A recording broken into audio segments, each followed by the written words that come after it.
Would we not need to vote to approve both previous meeting minutes as we did not approve them at the last meeting? I was gonna make that two separate motions. But if you wanted to motion to approve both at the same time, you would be welcome to. Right now, the floor is open for motions. So that if you want a motion to approve both or to approve one or the other, feel free.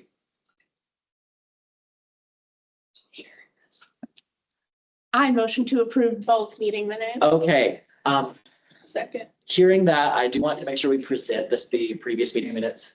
We're gonna give our executive assistant just a moment to get that pulled up and everything's gonna be okay. Okay, and then I do want to, for the record, I'm going to say Patrick seconded that. I've heard a couple people, but we're going to call Patrick as the person seconding that. But I will wait to call that vote until we get to look over them. Okay. This is more.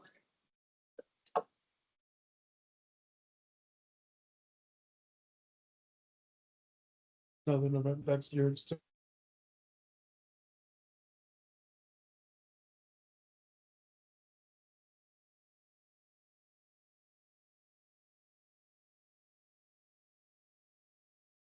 There's two copies. There's the, Assuming the one that says yesterday. yeah, this is it. I did. Okay, these meeting minutes are now presented. They've also been in the SharePoint for the last 24 hours unedited. Having heard a motion and a second to approve both the meeting minutes from the September 25th meeting and from the October 2nd meeting, is there any opposition? Okay. By unanimous consent, we'll approve both of those. We'll move on. It is now 5:06. We'll go on to our visit from Director of the Phoenix Center, Catherine Miller. I'll pass it off to you. Are you all okay if I stand up there? Absolutely. Okay. Whatever I'm makes you also feel a professor, so I'm not used to sitting and talking, must be standing, talking, all of the things. Also, I brought, pens and magnets. I counted how many people I thought were going to be here, which was 11, so I might be a couple people short, but I can bring you more. This is amazing. Right after I thank you. But you have access to our stuff. I love stuff. Yeah. As do all. It's kind of a process. After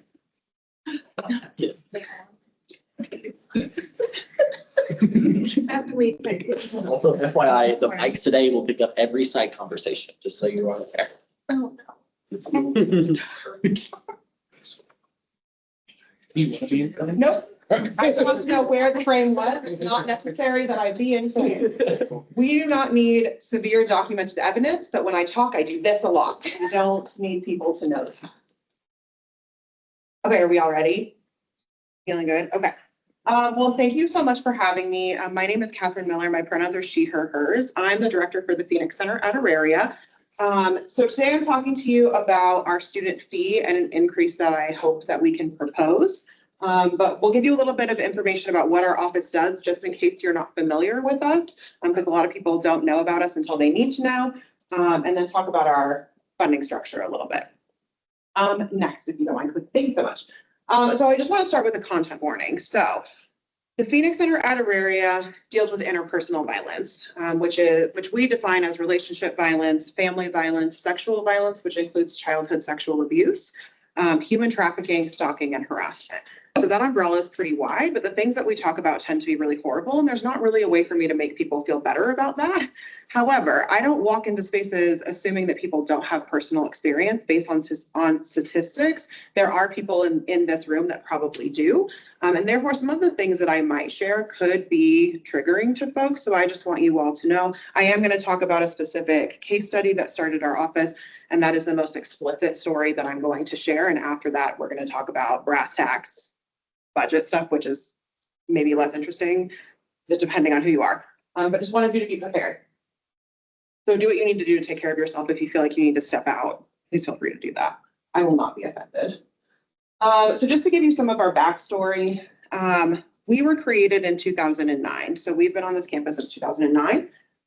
We were created after the murder of Abigail Robertson, who was an undergraduate student here at MSU Denver.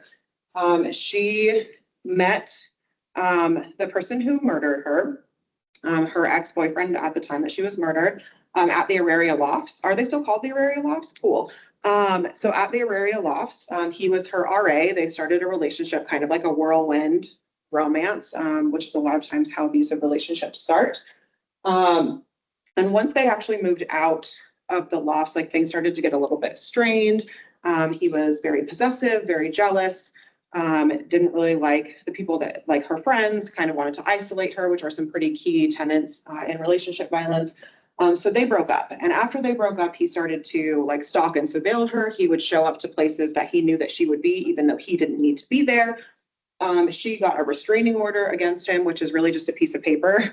It's only enforceable if you actually ask law enforcement to enforce it. She didn't really want him to get in trouble. She just wanted him to leave her alone.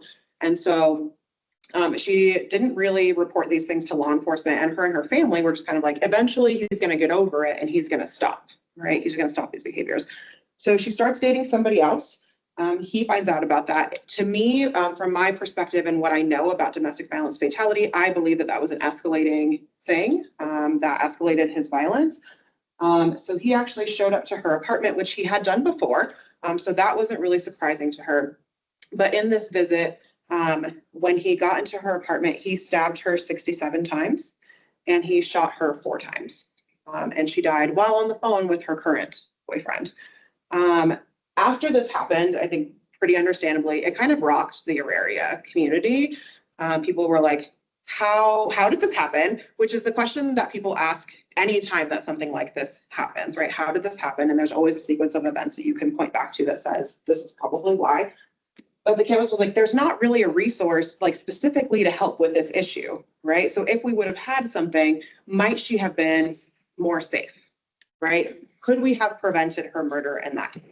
There was a whole committee that was formed, and they decided that we did need an office. And so the PCA started in 2009, started off as a staff of 1, and we have obviously grown since then, but I wanted to give you a little bit of that history so that you can understand how we started and why that's specifically important to MSU Denver, because it was an MSU Denver student. And I already went over like my 30 seconds of how long it's supposed to take me to talk about that. So just a little bit about our work. So we kind of have a like 2-sectioned office. We have our advocacy services and our prevention services. So advocacy is a direct service, right? How we directly help people who are experiencing forms of interpersonal violence. That can look like a lot of things. Advocacy is kind of like the sweet spot between case management and therapy. So you're getting a little bit of those like counseling skills and how you help people, but you're getting a lot of that case management in terms of like connection to resources, crisis intervention, safety planning, all of those kinds of things. And we also have a 24/7 crisis helpline. But advocacy is really just like, here's a buffet of options. You can choose all or none of them or something in between, and we're going to be here to help you. But we are a confidential resource on campus. And then our prevention programming does a whole bunch of stuff, and I actually brought you a list that's more comprehensive because I would not have time to discuss it. But we do a lot of awareness campaigns on campus. Maybe you saw a red flag right outside of the Plaza building recently. You've probably seen one of our bathroom signs at some point in time around campus. We have great social media campaigns that we do. We do the Clothesline Project here in the Tivoli in April for Sexual Assault Awareness Month, a whole bunch of stuff. We have a really amazing podcast that I have a link to at the end, so please hold on for that. And we also offer undergraduate and graduate internships on both sides of our house. So that's just like a very quick overview of like, this is what we do, which is not comprehensive. So this is our people. This is who work here. So you can see here at the top, that's a picture of me. Yes, it was taken today. I was told that the picture that I used was old and I wasn't allowed to use it and therefore had to take one today, which is why my clothes are the same. Okay. And then we have Rachel Reed Maloney, who is our Violence Prevention Education Program Manager, Harriet McTeague, who is the Assistant Director of our Advocacy Services, Janae McCall and Marissa Moreno, who are our 2 survivor advocates, and Shanae Adams, who is our part-time prevention educator. So I just wanted you to know that even though everyone couldn't be here today, this is who our staff currently is, so that when I talk about positions or things that we do, you have faces to put to that. Okay, so just a little bit about interpersonal violence on college campuses. So why does this need to exist? Why is it important? Why do we still need to have it, even though no MSU Denver student has been murdered on campus since, to my knowledge? There is a prevalence rate somewhere between 21 and 32% for relationship violence on college campuses. Those percentages vary based on what report you read, and all of these are based on self-report, right? So everything like in a meta-analysis of data, it's somewhere between 21 and 32%. I would venture to guess that percentage is actually much higher because again, we're basing it on self-report. And when we come over here to the fact that 70% of people who experienced abuse in their relationship didn't know that it was abusive at the time that it was happening. Depending on when you ask people, they literally might not be reporting those things because they do not know. 18 to 24 is the age that is most at risk for experiencing relationship violence, which I think might actually surprise people a little bit. Because when we say relationship violence or domestic violence, I think people think about older couples in a very heteronormative sense, people who are married and have kids and yada, yada, and all of these things. But actually, like younger ages are more at risk for a variety of factors that unfortunately I can't go into today, but that kind of falls into a typical like college age, right? Even though our campus is a little bit more non-traditional, like we definitely still have a lot of folks who are falling into that range. And when we look at identity specific things, 54% of trans and non-binary individuals experience relationship violence in their lifetime. I would say that that probably just mirrors what we're seeing on college campuses, even though there's less clear data to support that. BIPOC LGBTQ folks are 2 to 4 times more likely to experience relationship violence than their white LGBTQ peers. And 31% of Latinx college women reported experiencing relationship violence since their enrollment, which is important because all 3 institutions here are Hispanic serving institutions. So that's important to think about. I know I'm talking really fast, I'm really sorry. Next, if you don't mind. So that was about relationship violence. When we're thinking about sexual violence, 1 in 10 students experience some form of sexual misconduct, which is a kind of very nebulous term, while in college. Larger national trends say 1 in 3 women and 1 in 10 men will experience an attempted sexual assault while they're in college.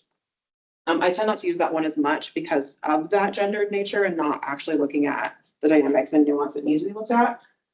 50% of campus sexual assault occurs in the red zone, which is August through November, like kind of like that prime time when people are back on campus. So right now, we're literally like in the red zone right now. 43% of campus crime is sexual assault. That's a nationwide statistic. Ours is obviously much lower because of the kind of campus that we have as a commuter campus. But I did want to include that because I think it's important to note that as our campus is changing, MSU Denver is building student housing that is set to open in the fall of 2027. The kinds of crime, particularly sexual assault, that we are seeing on this campus is going to increase.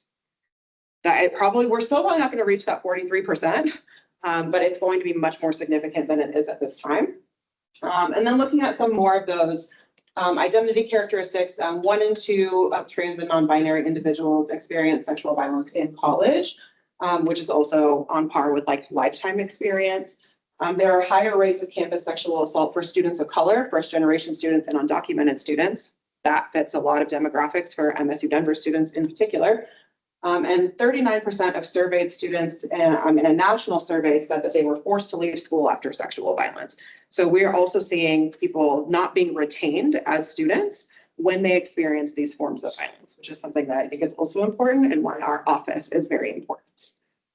Next, please. So those are some statistics. So about the PCA in particular, so when we look at our advocacy side, I won't go through every single number, but I wanted to give you some data in the past few years since 2020, which is not all of our data. I just wanted to give you some to show some trends that we're seeing. So the blue up here is MSU Denver students. So as you can see throughout the years, MSU Denver students are the ones who are utilizing our services the most frequently, which is great. I'm an MSU Denver alum, so love seeing an MSU Denver student accessing their resources. And MSU is always really good about knowing what the resources are, which I appreciate. But in the last few years, we have seen a pretty significant increase from 2020. So if we look at like just 2020 through to 2025, this is about a 27% increase in the need for how many people are accessing services. If we look from 2021 to 2025, it's a 78% increase. I understand that the pandemic definitely skews some of that a little bit. But I think I want you to keep that in mind when you think about my ask later. And just this year, we have seen a 17% increase in the folks who are utilizing services. So numbers just keep going up, but Our resources are staying the same. Next, please. From a prevention perspective, I did not break this down by school because sometimes we do not know what school folks come from. And so it's just marked as an area person, which skews the data and makes it look inaccurate in terms of who is accessing our prevention. But very similarly, you can see how things have increased since we have come back from campus being closed for the pandemic and how much more we're doing every single year. So the green, the first one is tabling, how many contacts we've had at tablings in a year. Workshop attendance is the purple. Event attendance is the green, and orientation, which I'm going to be honest, is all MSU Denver because you all invite us to Discover Fest. We are not actually in every single orientation space. So that's what kind of all of these things look like. I just want you to see there's an increase. Okay, lots of things are happening. Next. If you'd like specific breakdowns of numbers, I'm happy to give them to you at another time. But when we think about our funding and what our funding looks like, it's very complicated. And I say this all the time. And as a director, I believe, and maybe my boss who is sitting behind all of you can verify, that in comparison to a lot of other folks on this campus, I manage a very challenging budget that is very complicated and very confusing. So I'm going to do my best to explain it to you in a way that I hope you can understand. But please know that if you have questions, I'm happy to answer them. So we are partially student fee funded from all three institutions. Okay, so we do have some of that. And then we are also grant funded. So some of our grants come from VOCA, which is the Victims of Crime Act. Some of them come from VAWA, which is the Violence Against Women Act. They are managed by the same people, so we tend to couple those ones together. We also have a Denver Vail grant, which is for victims assistance and law enforcement. We fall under the victim assistance piece, so that is a Denver specific grant. It's a state and local grant. And then we also have grants through the domestic violence program. So we have some through their domestic violence services branch, and we have some through their sexual violence services branch. This is kind of what our expected revenue from fees and grants is theoretically going to be for 2026. So $477,138, which is pretty small for us. And this is kind of what I'm looking at for my 2026 budget. It's a very pared down budget and compared to what I've had in the past, but salary and fringe means benefits is a majority of our cost. I know that sometimes students don't like to hear about personnel and funding personnel. Unfortunately, if we don't have people, we can't have programs. If we don't have people, we can't provide advocacy services. Unfortunately, I don't know how to package that in another way. We do have student workers who are paid through work study, so we cover a part of that. We currently do not have any student hourly people because we can only afford work study. Our operating costs can come from a lot of different things, software that we have to use, things that we need in our office in order to function. And then we have our general recharge that we owe to the university, and so that amount was always included. And so our total budget theoretically for 2026 is $692,000 or $692. I can't read all, you can see the number. Great. So because this number is bigger than this number, because we have lost grant funding, I'm going to at least have to pull $215,000 from our cash reserves for 2026. That is not something I've ever expected to have to do. I've kept cash reserves in the event that we lost a bunch of grant funding. I didn't really think that that was going to happen, but there's a lot going on at the federal and state level that is changing a lot of that. If you don't mind going to the next one. So as a group right now, we receive $3 per student per semester for MSU and CU Denver, and we get 3% of the overall student fees collected from CCD. That's what we agreed was the equivalent for CCD. So when I met with CU Denver student government to talk about the exact same thing, the question that they asked me that they really wanted to know, which is why I'm including it here, is why are you asking for this now? Why now? Why today? Why this upcoming cycle, whatever. So as I noted, the federal and state grant funding landscape is drastically changing. Okay, it's almost hard to keep up with. So as I mentioned, we are partially funded by VOCA and VAWA. There has been a 70% decrease in funding since 2017. So that funding has just steadily decreased over time. In 2018, they had a $56.7 million budget for the state of Colorado, and 13.6 million in 2024. So you can see how that's dwindling. I think it was something like 11.2 million for 2025. So it just keeps going down with the anticipation that it's going to go down again. And in 2025, like not only are funds going down, but the number of people applying for those funds is going up.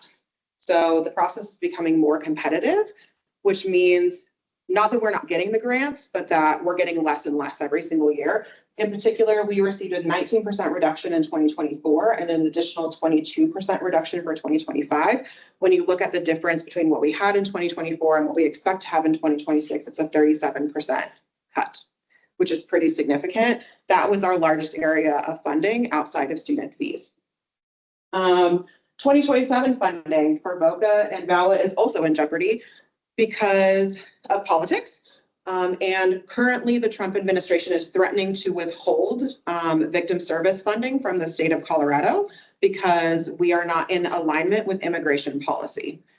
So we might not get any funding in 2027 at all. I'm not really sure what's going to happen with that. So that's just something I have to pay attention to, but want to put on your radar. When we think about state grants, there was a little bit of a cushion, and we saw some of that in 2021, 2022, and 2023 because they had COVID relief funds. That has expired since 2023, and Colorado as a state does not have a victim service fund like other states do. We do not have a budget line item in the state budget to help victim service providers, which is why we're so reliant on grants. In particular, the Phoenix Center had a $66,000 COVID grant for 3 years that ended last month, actually. And then for this upcoming year for 2026, we had an additional 35% decrease in domestic violence and sexual violence service funds. So again, our costs are going up, the need is going up, but the money that we're being given from grants is going way, way, way down. And it's becoming something that is not sustainable and not something that I can count on in order to continue our services as they currently exist. So something that I'm facing is in 2026, we're going to be okay because I can pull from those cash reserves, but there's going to be a point where I can't do that anymore. And I think that that point is 2027. 2027 is going to be a pivotal year for many reasons. We don't know what's going to happen with all of these things, but we do know that we have like at that point, 2 more years of this administration, and we don't know what's going to happen in the next election cycle. I feel like I can't trust these things in the same way that I was able to trust them before. It doesn't feel good to me. So in the event that we continue to lose grant funding, like let's say that continues to go down, what I'm being threatened with is probably having to cut our prevention department. The only 2 positions that are guaranteed in our continuing budget, which is our student fee budget, CU Denver as a fiscal agent does not see grant funding as a continuing budget. So our only continuing budget is student fees, only covers my position and part of the assistant director position. And if we don't have money, we have to go down to essential service. So that's going to be, we have to help survivors who need services. That's where all the money's going to go. That's where the people are going to go. So I probably have to cut our prevention department completely, which is really unfortunate. And then also probably let go at least one of our survivor advocates, if not both, where it would only be myself and the assistant director who continue to work here and try and manage those numbers and those things that you're seeing. That wouldn't happen. That means we would have to turn people away. That means we would not be able to do crisis drop-in services in the same way that we're doing them right now. People might have to wait weeks for appointments, and that's not really how violence works. And that's not really how crisis works, right? If someone is in a dangerous violent situation right now, they need to talk to me right now. They don't need to talk to me 2 weeks from today. Right now, most of the time we're able to meet that need. We're getting close, like pushing that boundary of not being able to do that. And we do need to, unfortunately, we're at a point where we need to increase our staff to meet the needs, but we're getting less and less money to be able to do so. We also have not asked for a fee increase since 2016. We asked for a $1 increase from $2 to $3 in 2016. So it's been almost 10 years. And I'm here hoping that I can do something to make it so I don't have to ask for another 10 years, potentially, if ever. So that is part of my goal. Please believe me that I don't want to be here in the sense that I don't want to have to make this ask of you. I don't believe that students should have to pay for services for things that happen to them while they are in college. I don't believe that. And I'm also stuck between a rock and a hard place because universities as institutions also do not have money to give us. So I either ask you or I lose my staff. I don't know what else to do. So please know I'm only here because I don't know what else to do. And I think that you are my lifeline. And I think that you are survivors' lifelines. Next, please, if you don't mind. I know I'm getting close to probably running out of time. So what would your fee increase do? So essentially our ask is a fee increase from $3 to $10. And part of that is to make sure that we won't have to ask again for a significant amount of time. So your fee increase would help us to maintain our operations without layoffs. That's really, really important. That's step number one. To increase our staff capacity to meet the student needs. So you can see the needs for prevention. You can see the needs for students just keep going up. That's probably not going to change, especially as folks are returning more and more to campus. I see that just continuing to increase with our political climate. I see that continuing to increase. Those things are not going to change, especially with the new dorm. When the new dorm opens, that's going to open a whole new realm of violence that is happening on campus and people that are going to need services. That is going to happen. You also support program growth and innovation, right? It's a holding pattern where we're doing a lot of the same because that is what we can do and that is what we have capacity to do. But we're being asked for more. We need to be able to do more. And so you all would be like helping to support that program growth and innovation. Expanding our educational opportunities for Auraria campus. We want our reach to be much bigger. We believe that we can reduce violence happening to students on this campus if we can educate more people. Faculty and staff in particular. We don't have a ton of capacity to do that. Rachel, who said at the beginning, has been in office of one for a really, really long time. She needs help. She is wonderful. I don't know how many of you have met her. She is just, words can't describe. Is the shit appropriate to say at a meeting? Okay. She is great. So wonderful, but she needs help and she needs support, and a part-time person is not enough to do that. It will help invest in professional development, training, and certification. Advocacy is really hard work. Prevention is really hard work. Staying up to date on the most evidence-based things for advocacy and prevention is crucial in order to best serve the folks on this campus. And we have not done a lot of professional development in the past 5 or 6 years because we literally can't afford it. And you will promote equitable and trauma-informed work environments. So I very much believe that people should be paid the highest amount that they can be paid for the job that they are doing. Equitable salaries are important to me, and also equitable work is important to me. So I do not like the narrative of do more with less. I don't like that. I don't want to do that to my staff. I don't want that to happen to you all when you leave college and go into the workforce full-time. I don't want that for anybody. And because of that, like, we have competitive salaries. We have people who want to stay. I have had 0 staff turnover since the beginning of 2022. Not very many offices on campus can say that. All across campus, not just MSU Denver. And I'm very, very proud of that. I believe that I can continue that, and having a staff that is maintained, having the same people who are building programs is important for that continuity.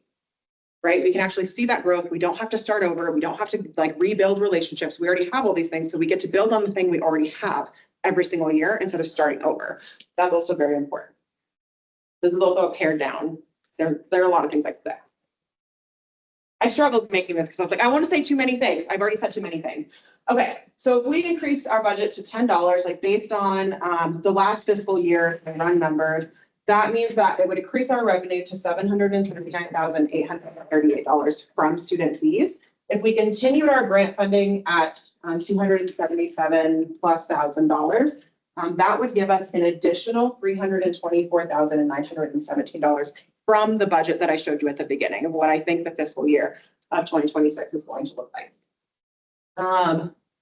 And for me, the fiscal year is October to September because that's how our grants do it. And I know that that's really confusing when everyone else's fiscal year is July to June or January to December, and all of our grants are different and it's very complicated. So what are some things that would be helpful to do with that extra $300,000 to meet the need that I'm talking about that you can help with over time?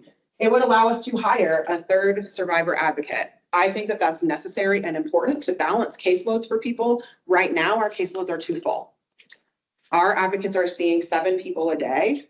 That only leaves 1 hour for them to do something else, paperwork, documentation, reach out to folks, literally anything, literally anything at all. on most days, and that's really, really challenging. Our prevention, I would like to promote Rachel to an assistant director. That is really important to me. She works really, really hard, and she deserves to have a title that matches the work that she does. Okay, an increase for her to an assistant director would be an extra $10,000. She needs a person to help her. She needs a prevention coordinator. That's what that salary and benefits theoretically would look like. I want to increase our student employment. I don't believe that any internship on campus should be unpaid. I want to pay everybody who works in our office, whether they are work study or student hourly. That money comes from fees, so that's student money that goes directly back to students, and that's how I want it to be.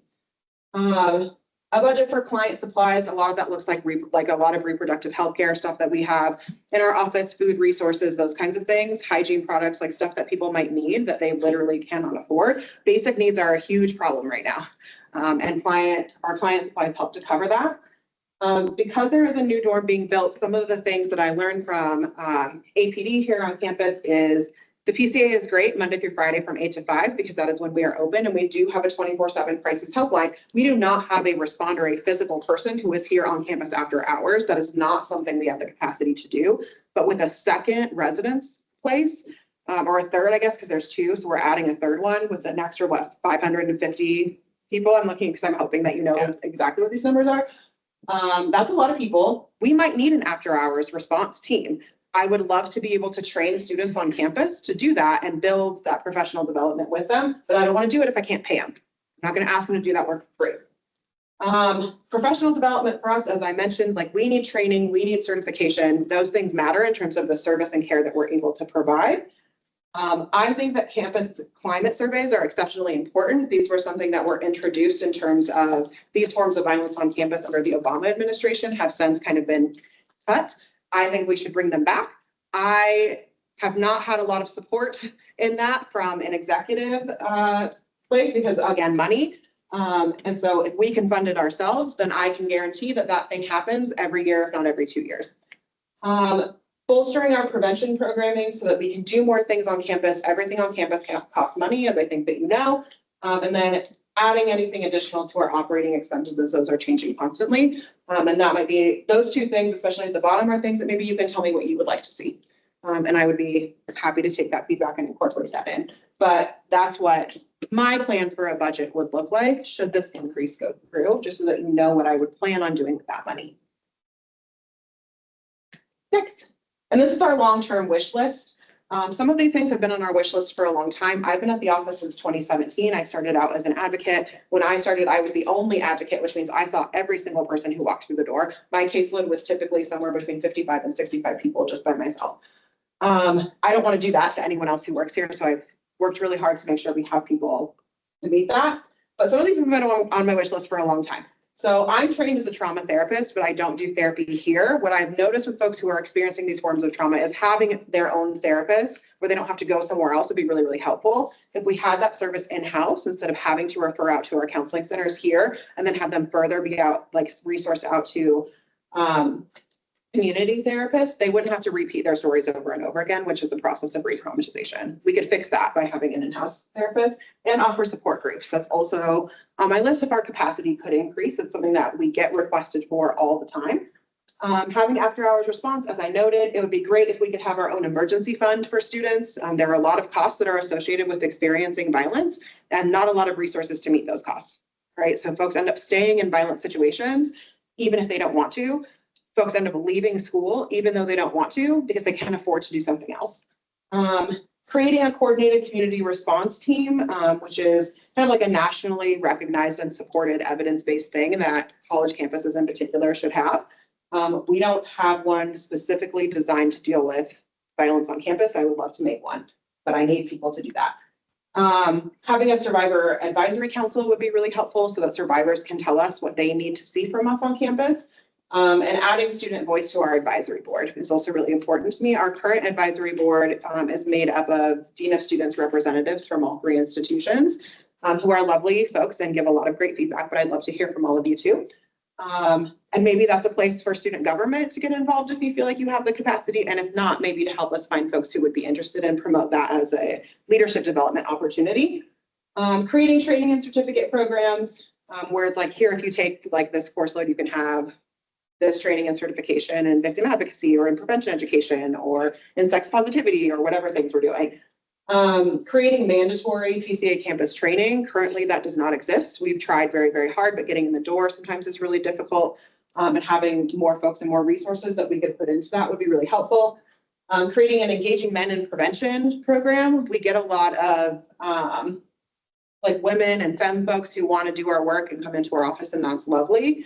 But a majority of the folks who are perpetrating violence do happen to be cisgender men. So I would love to have a program where we're talking about like how we can see healthier forms of masculinity from our campus community.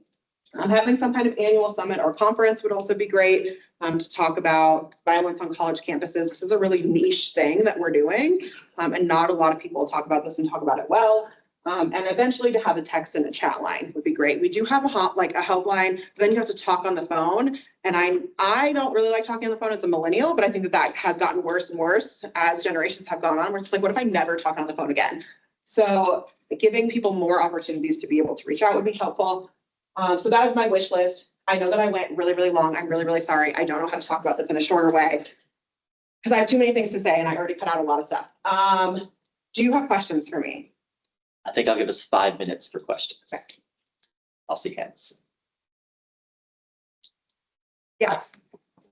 You brought this to CU Denver's Denver as well. I did. And did they have anything else to input besides the why now piece? They basically they just wanted to understand a little bit more about our funding structure and why it is the way that it is, and so the same thing that I put in here is the same thing that I told them, and they were like, okay, that sounds great. I think that your plan sounds great. And then at the end, they literally said, you don't really need to convince us. We think that this is a long time coming. That was their feedback for me, and they're like, we would happily support you.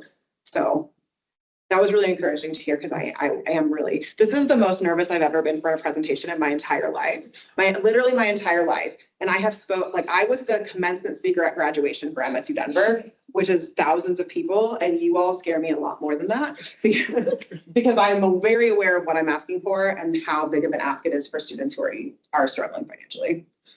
Yeah. Susanna? If you do continue with the plans, and if this plan does get successful to get that $10 amount, how fast and soon as possible do you want that plan to happen? Yeah.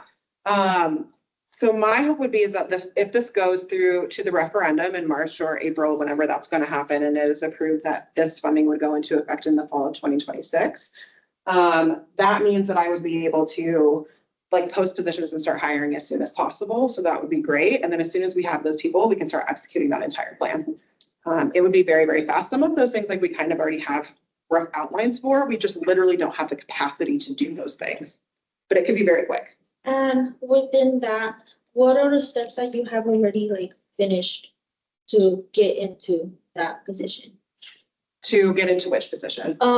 You said referendum, I think, that you have to go to referendum to get this approved. What are the steps that you have already done to get there? Yeah. So this is one of my steps. I will say that because we're a tri-institutional office, there has been a lot of very confusing back and forth on what I need to do and who needs to approve what funding. So we have been talking about this from a leadership perspective, probably since 2020. We obviously could not ask for fees in 2020 because of what happened. We had intended to, and then we pulled back. We were able to get some of those they're called ARPA funds or the mitigation funds. So that helped us float for a little while.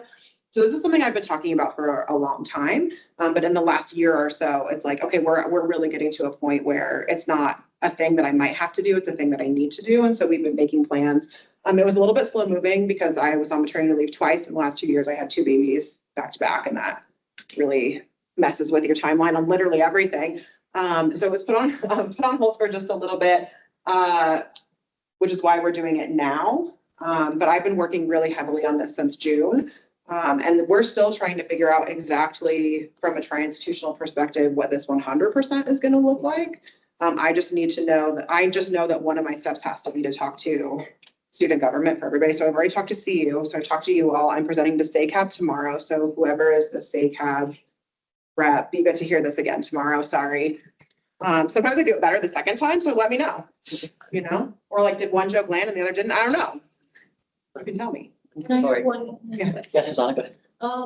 And from giving us this presentation, what do you hope to gain from us? Yeah, so I think number one is feeling out if this is something that you think is important. Do you think that what I'm asking for is reasonable? And would MSU Denver student government support it? So if you say yes, then obviously it can go to a referendum. And I'm not sure if that comes from you all or if it's SACAB or both. At this point, I honestly just don't know. It's what? We're figuring out exactly where, but since Phoenix lives with CU, the most recent update we've heard is that CU passes it and we just kind of eat the increase, but we're trying to figure out exact logistics around that so it can be more of a agreed upon increase. We also have a budget expert in the room we're about to talk to. Exactly. Yeah. More questions for you. We're figuring that out just in So, and Andrew and I have talked as well, which is part of, like, we're working through some of this confusion. So there's a lot to be planned out, but these are my first steps. So I'm presenting to SACAB tomorrow. And then I'm working to talk to CCD as well. So those are the steps that we're taking right now. And then what that looks like for what I believe is going to be a tri-institutional student vote in March and April will then be coming to you all as people who, if it goes to referendum, it means you voted to support it, which is lovely. So I'll probably be coming to all of you to ask, like, how can you promote this to students so that they vote on it, right? I can't tell them how to vote, but I do want them to vote. And how can we help you get some of that messaging out and vice versa? Patrick? So I heard you mention like for the $10 increase to like, which is gonna be up to a $739,838. 82,000 is gonna be for the personnel. Is that per individual? Is that in total? So on the line that you saw, do you mind just flicking back to the one that said budget and there's like the purple things? I was like, I don't know who has it. Sorry. You're good here because I can see it on there. So this individual line, that is for one person. That survivor advocate is one person. So that $82,000 covers their salary and their benefits at the highest rate that I can offer it. And is that annually? Is that like for 12 months a year? Is that That's an annual salary, yes. 82,000? Yep, so that includes salary and benefits. So the salary, I think, is about $60-something thousand, which is a competitive salary for advocacy in the state of Colorado, like highly competitive. Plus 38% benefits calculated by CU Denver's Human Resources. Benefits can look a little bit differently depending on what people choose for benefits. So that number could go up and down, but 38% is what they ask us to calculate it at when we theoretically propose a new position. So that is the percentage that I used. I have a question. I want to ask, do you serve students, faculty, and staff? And then tell us more about your reserves. About our reserves? Yeah. Okay, I thought you said lizards for a second. And I was like, Yeah. oh, I don't have any lizards. Lizards. And I was like, but maybe we could get lizards and we should talk about that. Okay, I'm sorry, what was your first question? I got distracted by Do you lizards. serve students or do you serve students, faculty, and staff? So we do serve students, faculty, and staff. I would say that 99% of the people who utilize our services are students. We do keep it open to faculty and staff because we know that other folks are also experiencing violence, but most of the time when faculty and staff come to us, it's because they are concerned about a student and they want to know how to support a student. And we want to be able to give them language, resources, skills. What I find with a lot of faculty is that they're kind of either like deer in the headlights, like I don't know what to do, and they're scared, or they've gotten way overly involved. And we're like, whoa, let's not go to a student's house when they're experiencing something that's definitely not safe. Let's not do that. And so we're helping to safety plan with them. Sometimes it looks like, you know, how can you better help this person academically? How can you make sure that they're safe in your classroom? Like particularly if two students are in the same space, like what would that look like? So we do a lot of that kind of work with faculty and staff. I would say like it's a very small percentage of folks who seek us for services for themselves. Those people are calculated in our grant funding, not in our student fee funding. Awesome. And then cash reserves was your second question. So currently right now, or at least at the end of the like university fiscal year, which ended in July, Our cash reserves are currently at $640,000. So we couldn't even support our budget. Like if all of our grant money went away, we would not be able to continue for 1 year at all. So if all of that money went away, our office would be partially functional for 1 year and then we would have to close probably, because then we would only be an office of one and I don't know how helpful that would be. I have one last question, and I imagine other people have more. Have you considered adding an inflationary clause into this fee so that it would go up exactly with inflation every year once it passes? I did not consider that because I did not know that that was an option that I could consider. AHEC does it all the time. Okay, great. Like, I don't want to, like, the thing is, too, that, like, I don't want to be predatory on students either. So like, I think, like, would that be really, really helpful? Yes. Is that what students want? I don't know. Would it be helpful to our office? Absolutely. Do I think that we need that desperately? Yes. And the amount of guilt that I carry about having this ask to begin with, like, makes me very like hesitant to answer that question, like in the affirmative, because I want to make sure that like students don't feel like we're asking them for something that's unreasonable. As an individual student, I support the $10. As a student leader, I feel like I would support this a lot more if there was $10 and an inflationary clause. Okay. Because asking the student body every so many years for an increase gets confusing. They think you're spending more money when in actuality, you're just the same services and you're increasing to match inflation, especially when we have hyperinflation. So I would really like to see an inflationary clause. Okay, well, air high five to us then. I know a lot about, like, I'm really, really good at grants. So like, if I was presenting to grant funders, I mean, I would just be like crushing stuff left and right. But the university funding structure, that is confusing. Yeah. Really confusing to me. So thank you for telling me that. And so when we're trying to do a better job of getting everyone, all the financial people from each institution together so that we can do this correctly, because I'm desperately afraid that I'm going to do something wrong. And something that makes this potentially not happen, even if students support it. So that since Andrew is in here and he heard you say it, then, and also my supervisor heard you say it, then hopefully that's something that we can discuss when we all get together as a tri-institutional unit. Amazing. Okay, any last questions for a wonderful guest? Patrick? I haven't looked online. Matt, do you have a question? Oh, this moment. Okay, Patrick? Yeah, so you mentioned an increase that's going to be an increase once we have our once we have the dorms up in here. Currently, CU has their own links building here. How has that affected them? Are you correlating the same amount increase with them? Because you mentioned earlier, they currently have less attendee or survivor or people that go to you guys than MSU. Yes, so the fee structure has to be the same, like equal. I can't ask for more from any institution. So I'm making the same ask of CU Denver, right? So if like all three institutions have to agree to go to this $10 increase. So CU would have to pay the same fee and MSU would have to pay the same fee. They're not going to be different, despite CU having more dorms here, but MSU Denver students currently live at City Heights and in Lakes Crossing. So there is that as well. When the dorms were built, number one, I will say something that I did not like at the time was that we as an office were not consulted about what we could do to help prevent and build an infrastructure around like preventing violence. MSU Denver has done a better job of incorporating us from the beginning. So I've known plans about this housing structure, which I think is really, really helpful. I think what I see that is hard. So when I was talking about law enforcement saying like, it would be great if you could do after hours response, all of that after hours response is to the dorms. All of it is.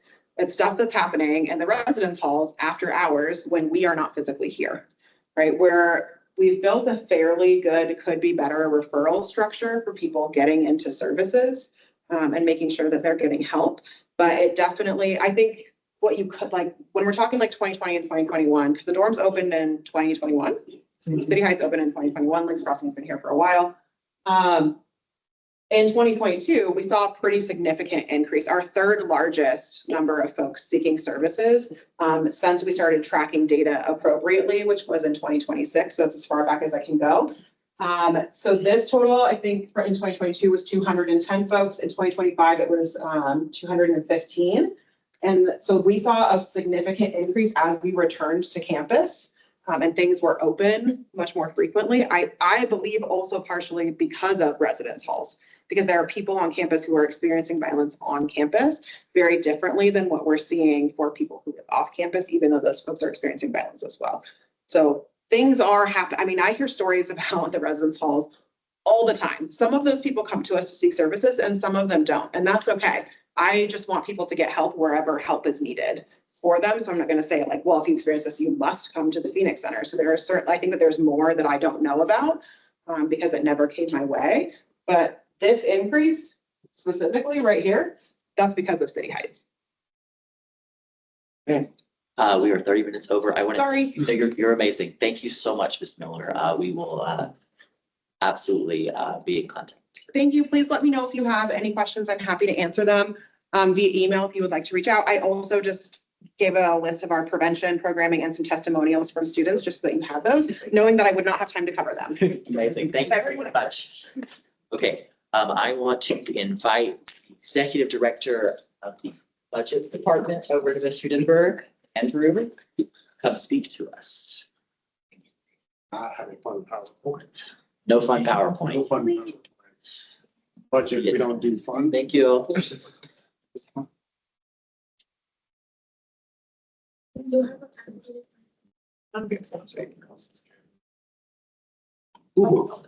I want to acknowledge that at this very moment, public comment starts. I don't see any members of the public currently in attendance. Would anyone like to give public comment?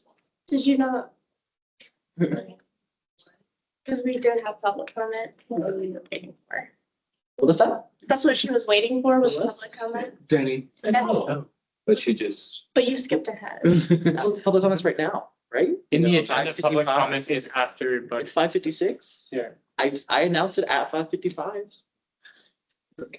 If you want to see if she's in the hallway, you can look at that. So If she was here for public comment, I'm happy to hear her. I didn't realize she was. you were here for public comment. Sorry for taking this time. It's all good. I'm here for pleasure. I'm sorry. Thank you, guys. Hello. Really quickly before you start, can we get your name for the record? For sure. Hi, I'm Denny Palacios. I'm a student here, senior at MSU Denver.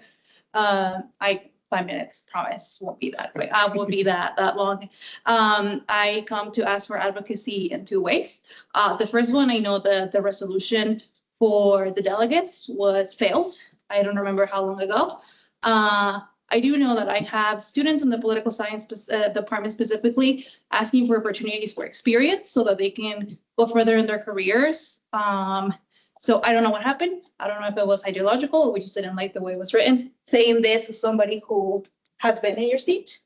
But yeah, I guess I'm here to ask that we get the program going because we really need students to have some experience and that they can their boots on the ground. The second one, we know that the travel budget was cut. I'm sure that bleeding is coming your way.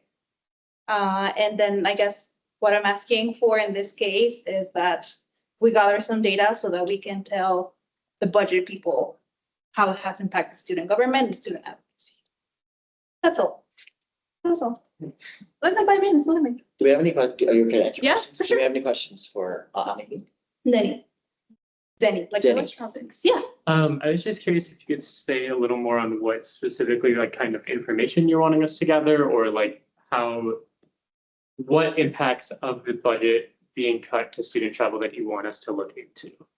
I guess I am wondering if your student travel department is getting hit with a lot more requests now that, because I know I lead the Model UN team and we have had to find, I will come later to ask for funds, let's say that, but I do have to find funds somewhere else so that I can take at least 11 students. So far I can take so that is something our school doesn't necessarily have a strong international relations program. So this is an imperative opportunity for students to get experience in that field. So yeah, if we can gather, like you guys can gather some data because that's what the school's all about, right? Like how much So if you guys can just like look at what the hits has meant for you, that would be great. Emma? Yes, this is a question and response. Well, I'll start with student travel since we're already there.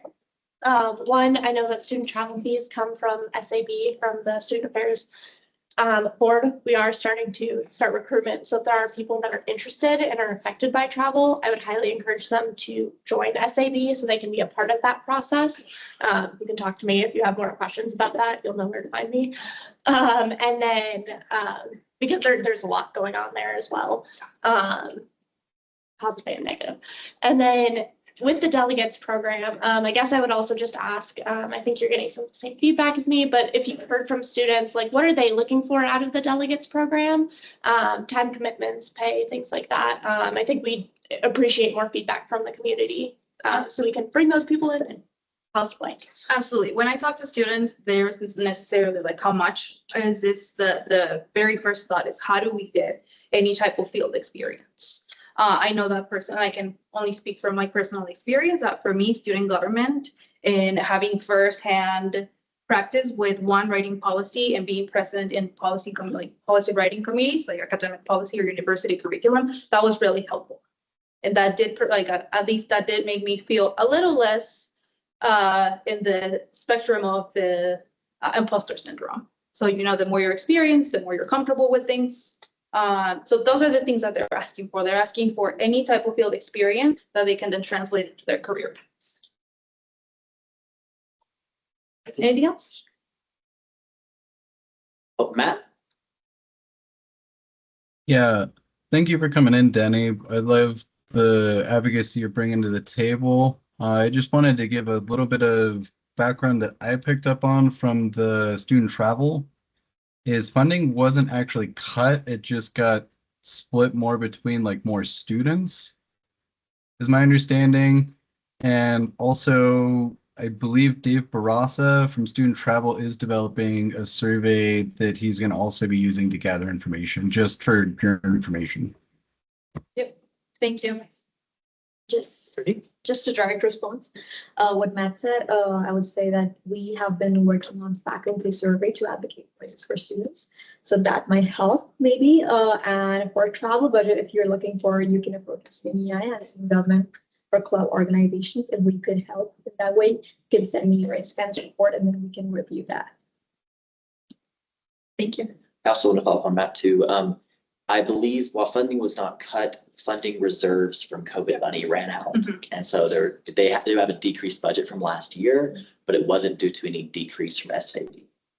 But I think an increased SAB would be in order. So anyway. So if you're interested, yeah. Thank you so much for your public comments. Thank you, guys. We're gonna see you. Thank you for allowing me to honor your time. Thank you. It's all good. All right. Have fun. Thank you. Thank you. Public comment ends at 6:10. If any of the members of the public walk in and announce their want to speak in public comment, we will recognize them immediately. Okay, on to you, Andrew. Thank you all. Andrew Rout, he, him. I'm the budget director here at MSU Denver. I feel very awkward standing up here in front of the screen that I don't have any slides. Well, it's like you all are okay. It's okay if I sit down. Oh, yeah. I was like, I can stand. I stand and talk usually at people for a living, but rather this feel like more of a conversation. So I know Steve was kind enough to send me a list of questions ahead of time. And I'm happy to address those. They sort of fell into, I would say, sort of three big buckets. Where does the money at the university come from? Which you all are asking the right question, because we get that question from faculty and staff too. Like, so money, where? Like, well, it grows on trees. And then, we go out and we pull the money off of trees, and then whatever we were able to get in a 3-week period is what we get to keep, and that's our budget. Fundamentally, the university's education and general budget, which is just a fancy term for what we fund as a core mission as an institution, which is education of students and the support services that surround them, from the administrative side of things to the student support side of things to some research, some things related to athletics, and then a few other things. Our total budget is around $218 million. That money comes predominantly from two places: tuition and fees and state funding. It's about 55% tuition and fees, about 45% state funding. I can definitely get into the wonkiness of how the state of Colorado funds institutions of higher education, and you all will be asleep before public comment ends at 6:10. But really, fundamentally, that money supports the operations for the university. And then the tuition revenue that is generated includes predominantly resident tuition, as we are, I think, about 97% of the credit hours that are produced at MSU Denver are produced by Colorado resident students. And then remaining coming from non-resident tuition, and then fees. This sort of dovetails in nicely with the presentation from Catherine Phoenix Center earlier. Phoenix Center is a tri-institutional fee. So we collect it from MSU Denver students, CU Denver collects it from CU Denver students, and then CCD collects it from CCD students. And we pass that money through. It's what's known as a pass-through fee. So that's funding that comes in through our fee collection that we just send straight on to the Phoenix Center every year. We remit all of that revenue directly to them.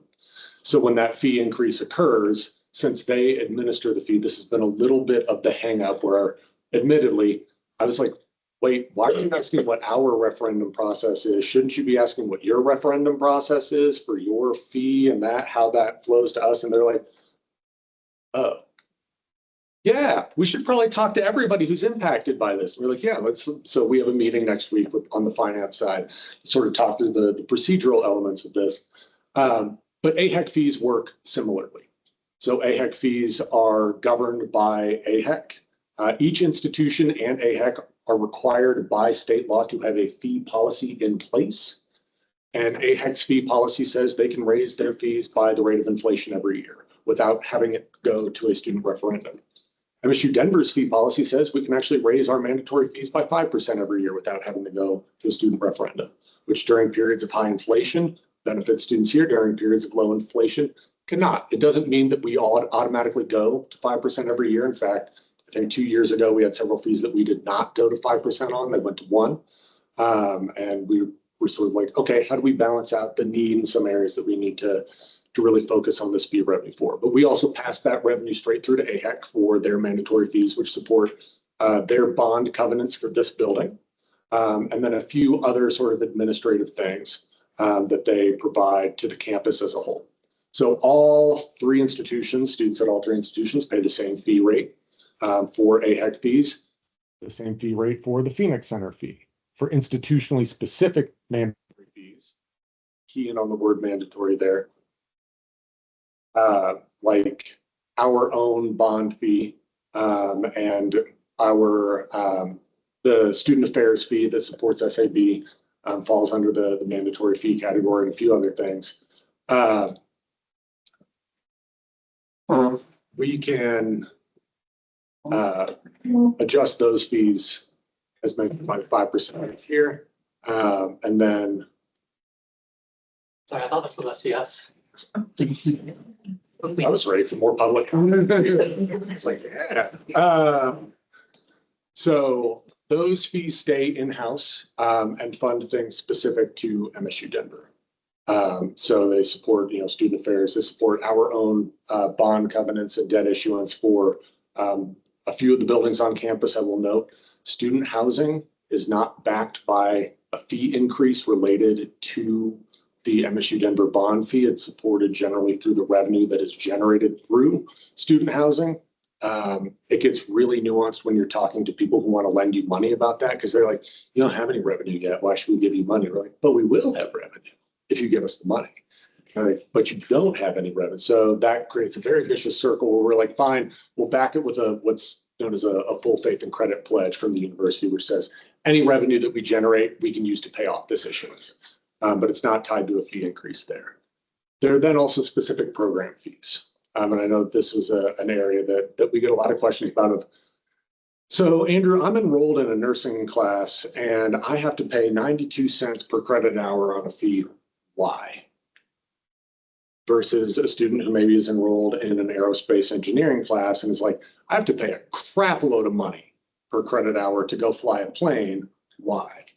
And these are broken down predominantly into sort of two buckets. One, do you have consumables for a course? We got some requests recently from a communications course that was like, hey, we want to give students the opportunity to go to the Denver Film Festival.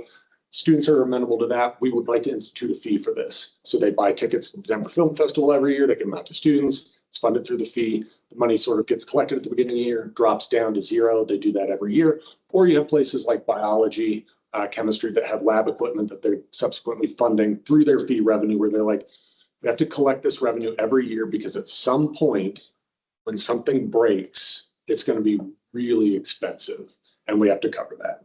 So those are sort of the two big buckets on program fees and how they support really the educational experience of students enrolled in those programs.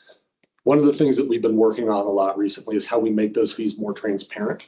And how we, if possible, can streamline any of them so that when a student enrolls in a class, they're like, what is this $3.72 charge that I'm getting that says program fee? That you know more of that information up front, that you can calculate it more easily up front.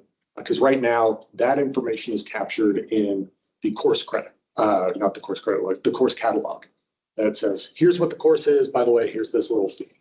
Whereas our tuition and fee table publishes the university's tuition rate and the mandatory fees that are associated with MSU Denver and the pass-through fees for AHEC and other Phoenix Center is really actually the only other pass-through fee that we have as an institution. The third thing that I know that is on everybody's mind right now is what the hell is going on with the federal government? Right now, they're not working. Or some people are working and not getting paid for it, which is technically illegal. I shouldn't say that. I'm not a lawyer. That's not legal advice. So what is the impact of the federal shutdown on MSU Denver? Pretty luckily, it's minimal to us. And that is in part because of the type of institution that we are. That does not mean that it is minimal to students, faculty, or staff as individuals. But as an institution, we don't do a lot in federal grants. We do about $3 to $5 million in grants a year.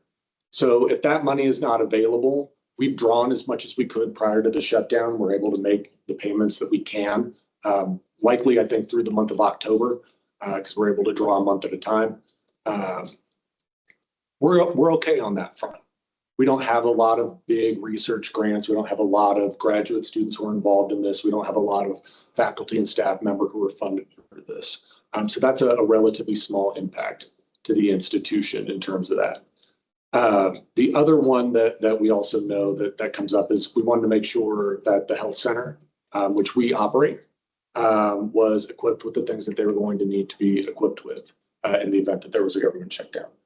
So we had conversations with them to make sure that they had the resources in place to manage through this, knowing that anything potentially on insurance reimbursements, if you had students, faculty, or staff, or anybody actually from the community coming in who were Medicaid eligible, or using a government subsidy on their health insurance, that they were able to process that without any issues, and they were in good shape as well. Those are really the two areas that we had flagged for impacts from the shutdown.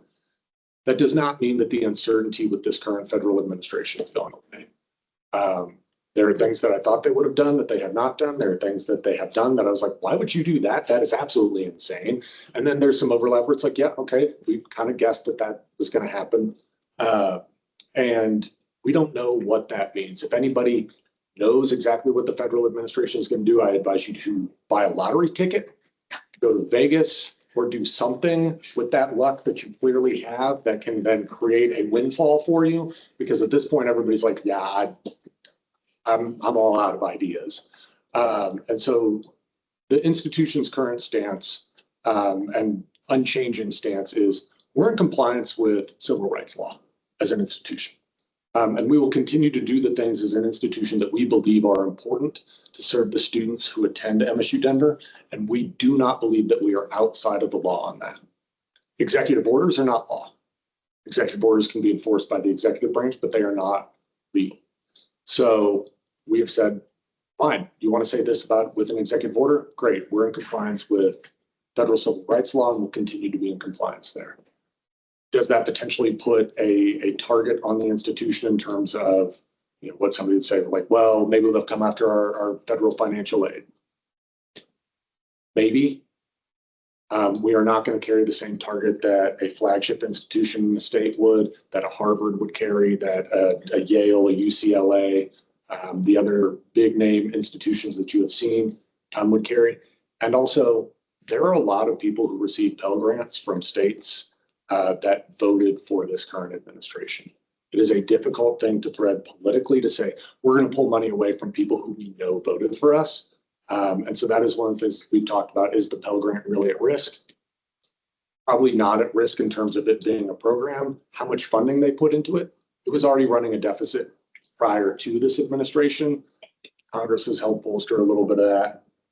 So we're feeling okay on the financial aid front, and that in our compliance with current and existing civil rights law, that we will continue to be in a good place on that.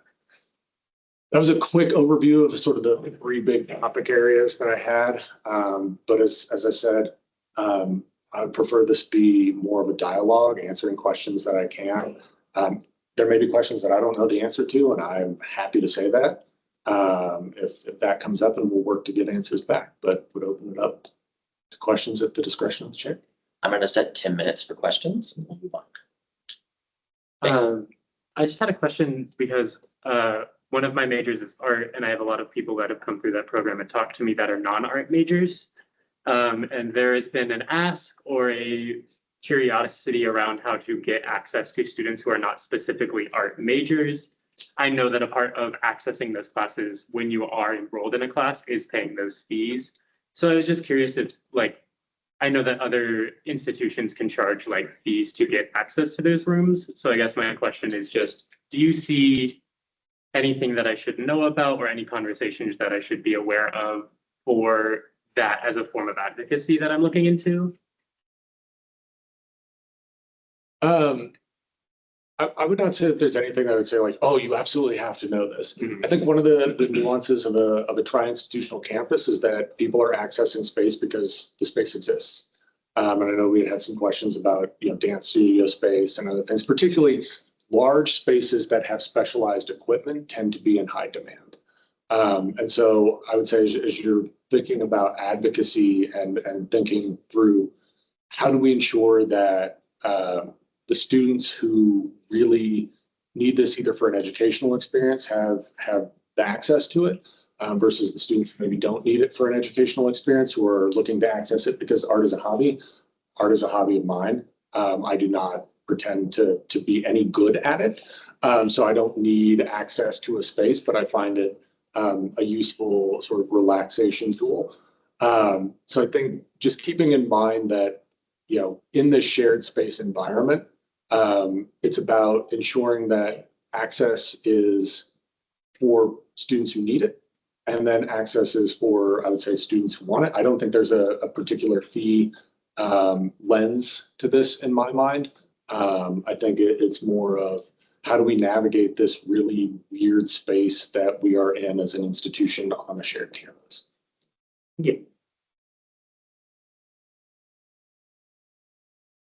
Okay, I'll go. I want to ask about, you touched on it, student fee stuff. I know you're going to meet and talk about it, especially tri-institutional fees. I have a couple questions. So obviously you heard that I am interested in an inflationary clause in the Phoenix Theater fee. I also, for tri-institutional fees in general, so these pass-through fees, I hope that this is the way it works. I hope that it has to be, our student body has to vote for it, not just CUs for a fee like that. And I also hope that it would have to get on our ballot through our elections commission sort of stuff, and that another entity couldn't place it on our ballot without going through our process. It's my hope anyway, for changes to fees. And then before I finish up, same thing on the student fees, I want to ask about the Auraria bond fee. Obviously they paid their bond off in May, so they don't have any bonds that are student fee backed at the moment, I don't believe. I'm curious if you know where that money is going to and what the future of that fee is. So on the tri-institutional side, this has been a little bit of the piece that we've been trying to navigate with CU Denver right now, has been Well, if you're going to ask one student body on a referendum, I think you should ask all three student bodies on a referendum.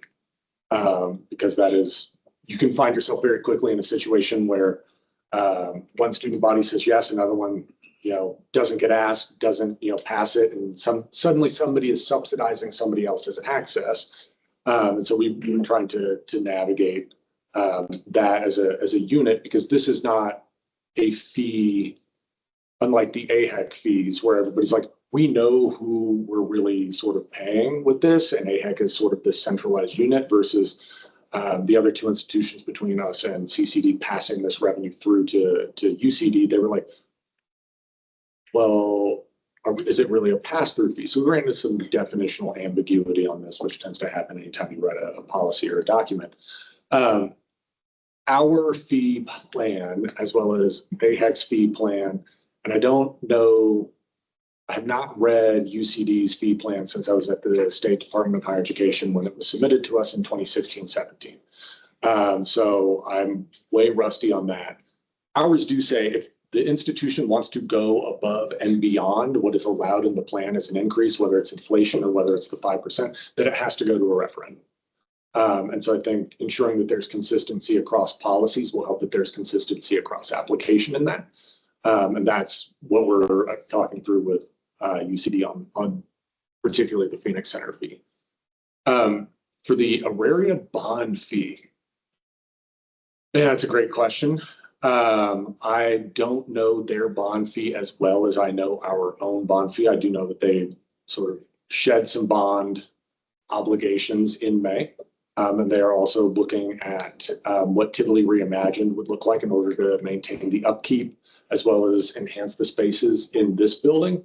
And knowing that they have pledged revenue for that, I think they're looking at exploring whether or not they can continue with that versus discontinuing the bond fee, having to come back out for another tri-institutional referendum. So that is the one thing that I have been at least tangentially aware of in terms of the Auraria bond fee. But beyond that level of detail, I'd have to phone a friend. Other people with questions? Oh, sorry. Yeah, thank you for presenting to us, facilitating discussion. I have a question about our financial relationship and the institution's financial relationship with RTD and how, we facilitate passes or how we, get a cost. How much time you got? 3 minutes. So the RTD relationship is complicated. And part of it is this is also one of the things that as a tri-institutional campus that AHEC does or Auraria does on behalf of the three institutions is the negotiations with RTD. So our obligation with RTD is not as clean as it would be if we were a single institution on this campus. Some of the obligations that had existed at points in time that were creating some strain on AHEC and sort of subsequently on the sister institutions on this campus was that there were maintenance obligations of the RTD stops on campus, despite being RTD property. The institutions were, or AHEC was on the hook for the maintenance and upkeep of those areas. And that is something that has since sort of come off the contract with them. One of the other things that we've looked at in terms of the passes is what's the most beneficial pricing that we can get on behalf of students? And is it a student pass versus RTD, which is saying, well, we, despite being a quasi-public entity, they are sitting there going, well, we got to make money for, the business that we are running. As they're looking at their revenue structures saying, this is what we can afford, this is what we can't afford. And as the enrollment on this campus has changed, ups and downs coming out of the Great Recession, some of the purchasing power that the three institutions have had has ebbed and flowed. And so that has complicated the relationship with our ability to purchase at volume with RTD. Stephen? Andrew, thanks for coming. I think it's important for this council to know all of this. You referred to a couple things, and given that there's some language in our election code, and I think it's important for this council to know too. So from what you said, this is a clarification. There's no referendum needed for any increases to student fees up to 5% increase. That is already built into the student fee language. So that's good. Secondly, and this may take a long time, so it's up to Sky and Patrick how they want to do this. What would trigger a referendum process, and could you walk this group through the actual referendum process for a new student fee? Let's say whether it be a larger increase of 5% or something, a brand new fee like a TSAC fee or a student media fee or something like that. I think this is a great use of time. I do want to, I want to ask a clarifying thing. And then, so I believe our elections code says there's two ways to get a fee on our ballot, enough signatures or TSAC votes on it. Nothing in there says anything about SACAB, so I'd be very interested if SACAB can add things to our ballot too. But yeah, I'll pass it off to you. So to this end, I'll note that there's a bifurcation in the fees that I'll talk about. So one is the program fees. As I mentioned, so specific academic course fees don't go through a referendum because there is a mechanism to get feedback from students who are enrolled in courses or areas of study that would be impacted by this. And so run through a survey, run also then subsequently through SAB, not SAB. What's our, no, it's not SACAB. What's our other acronym for how we do this? Or something. Yeah, and I should know this because my team is the one who manages it. So that's just Up back. no, it's not up back. The thing that my team does with fees. So we'll just call it that. The student fee review panel. There we go. So the student fee review panel, which has representation from across the university, and also actually has faculty representation on it to sort of help evaluate fees. Program fees get submitted to them for review, and there's a survey mechanism before they make a recommendation on that up through the university's budget structure. For a new fee, that would be like a mandatory fee. So like we'll use the TSAC fee as an example. So this would need to get placed on a ballot for referendum. Before that, there are steps not just in gathering signatures or getting TSAC votes that would need to be followed. The first step of that is notifying the appropriate vice president within the institution of the intent to file this fee. So in that case, it would likely be Dr. Simpkins, Student Affairs. If we had a request, not a full-fledged request, but dabbling in the idea of a mandatory fee for performing arts and arts at one point. Yep. And so that one had to go through the provost's office. They then have to know and sort of sign off. If it's an academic-based mandatory fee, the dean of the school or college would also need to sign off before it goes to the provost. At that point, then it can be worked toward getting it put on the ballot. Our office needs to be notified that there is the ability to put this on the ballot by, I believe, the first day of spring semester. And then we work to sort of work with the requisite entities to get it placed on a ballot for a public vote. And then when you go through the voting process, usually I think concludes sometime in early April. We are required to be notified of the outcome of that ballot by the last day of April, so that we can then work it into the recommendation memo on fees that works up through the university's administration to say this was voted on by students, this is the recommendation, and subsequently take it to the Board of Trustees for their final approval at their June meeting, which is usually the second week of June. So there's more dirt and detail that we can provide on that. That's sort of the high level overview of the process is notification of the requisite vice president to get it placed on the ballot, whether that's through signatory authority or TSAC vote. getting it on the ballot in coordination with the budget office, which also includes estimates around how much, like, what's the cost per credit hour, how much revenue we think that this would generate. The assumptions that go into that, as well as the stated purpose of the fee. I will say for our MSU Denver bond fee, I only know this because I was looking at it this morning. The stated purpose is 70% for our debt issuance, 20% for student scholarships, and 10% for classroom improvements.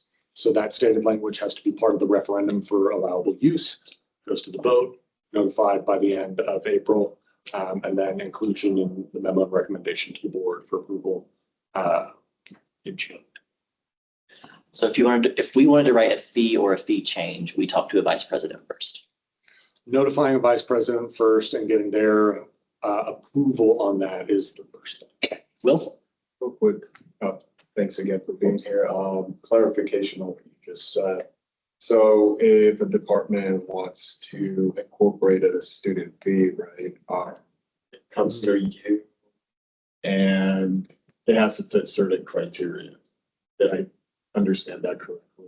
So on an academic department fee, is that the question? So if the history department wants to say, everybody really needs to read X book and we're going to buy a copy of that book every year, but oh, by the way, we're going to tax you for this.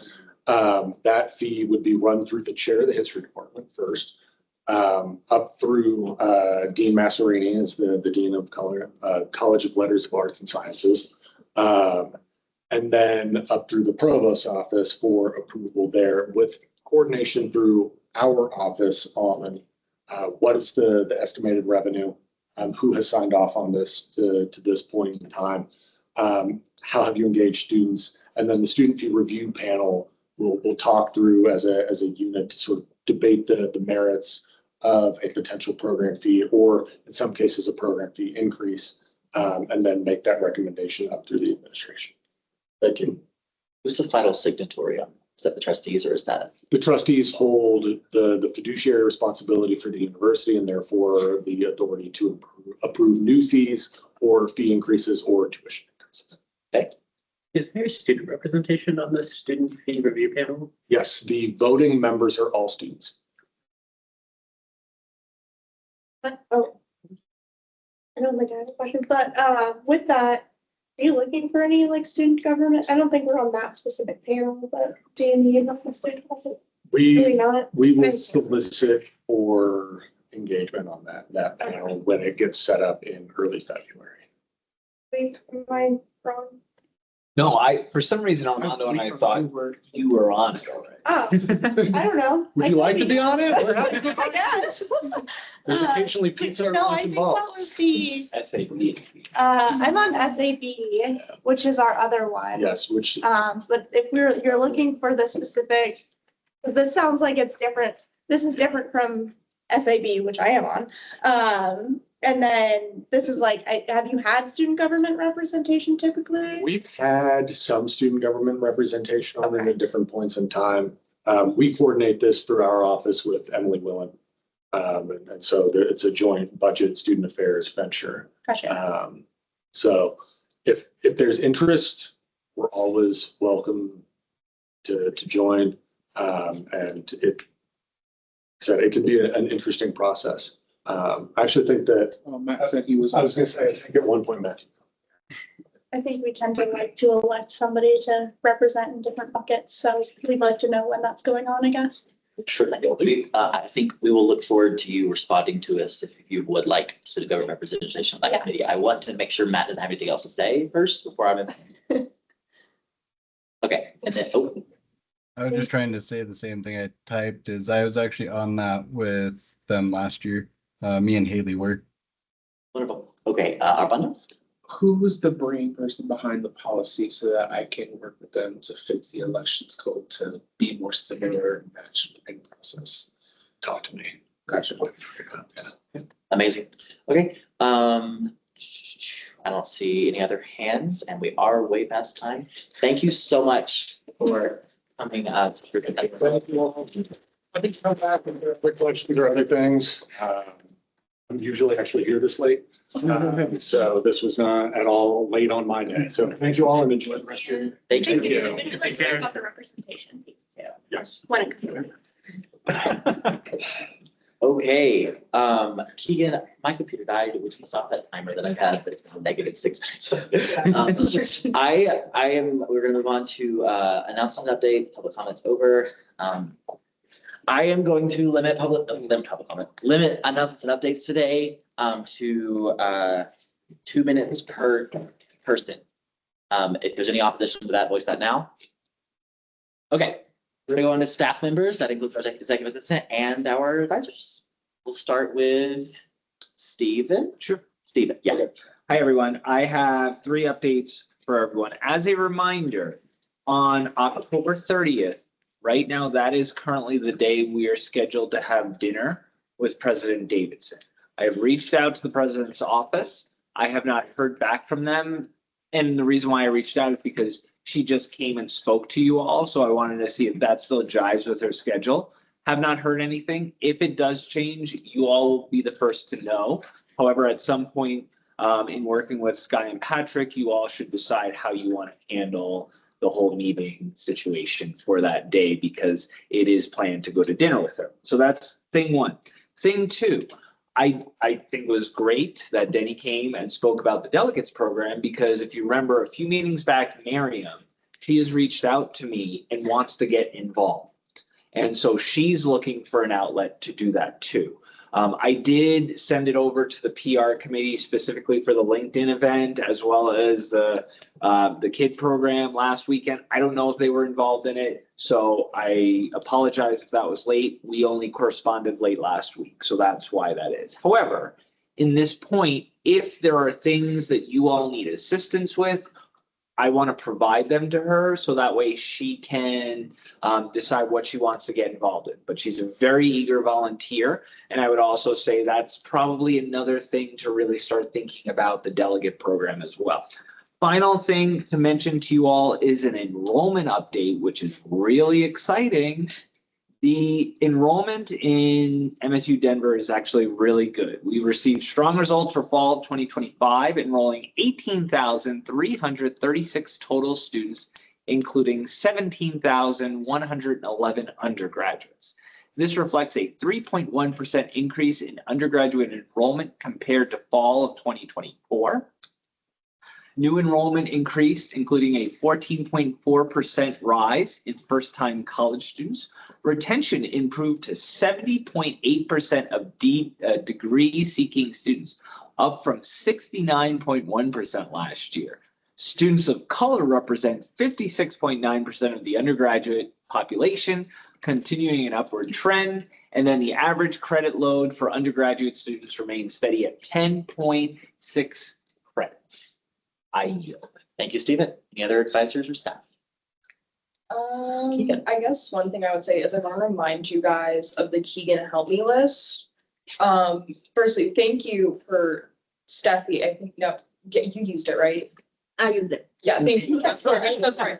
And so I just want to remind you, like, that's there, and it's a lot easier for you guys to like formally write down what you want from me rather than just be like, hey, Keegan, can you do X, Y, and Z on like Monday? And I'm gonna forget it by the time I go home. So yeah, also, you know, Halloween's around the corner. I know there are talks of like doing a trick or treat thing in the Tivoli. So decorations and stuff, obviously I have to talk about like funding for that. But if that's something we want to do, I would be more than willing. Big Halloween guy. So yeah, but that's it.